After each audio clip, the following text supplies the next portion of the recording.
Welcome to Lex Live, folks. I'm your host, Tyler Lawson, here today with Drew Warner. How you doing today, Drew? I'm doing great. How you doing, Tyler? I'm doing all right. Glad to have you on the show. Thanks for having me. So, folks, today it looks like Drew's here to discuss the treatment of jockeys in the horse racing industry. Is that right, Drew?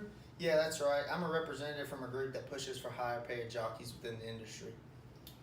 So, if you don't mind me asking, what got you involved in this field and what made you want to pursue this field?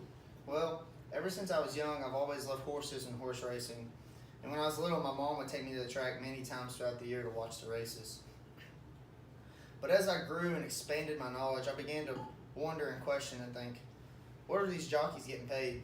So with the questions, I began doing a little research regarding jockeys and their pay. When I found out the exact numbers, I was shocked, and I felt that I should make a push because I feel that the jockeys deserve more. And what kind of things did you find when you began your research? A lot of surprising information, actually. When I began my research, I found a source from the Journal of Strength and Conditioning Research that had conducted a study on the energy needed for a jockey to perform high during a race. Their research showed that a jockey must perform at their peak maximal aerobic capacity through the entirety of the race. They have to push themselves to the limit each and every race. Wow, I kind of just figured that riding a horse in circles couldn't be that hard, but I was sadly mistaken. Yeah, that's exactly what I thought as well, but this research has completely changed my view on it.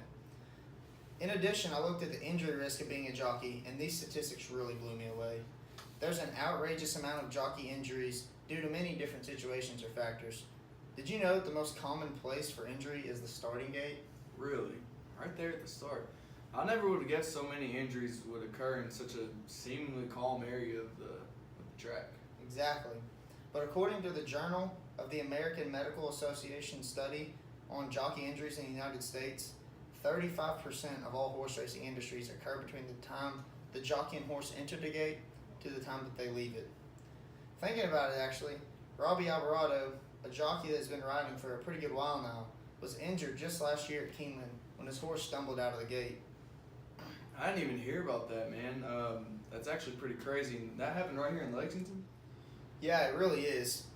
Alvarado suffered a broken ankle due to the crash.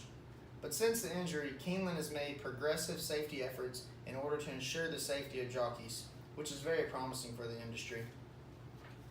Yeah, it's most definitely a great thing to hear, Drew. Yeah, it is.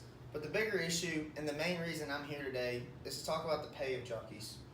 With the physical demands and the high injury risk, you would expect that jockeys would be fairly high-paid athletes, but that's not the case whatsoever. Yeah, I actually thought they were paid pretty well. Yeah, a lot of people do. According to a CNN article written by Chris Isidore, if a jockey doesn't perform well in an average race, they can make as little as $28 for that race.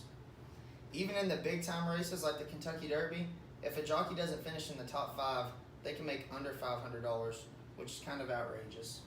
As little as 28? Oh Yeah. my, dude, that's terrible. Exactly, it really is.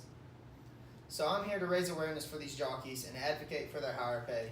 So next time that you're at Keeneland or Churchill Downs or whatever racetrack, be aware of these things.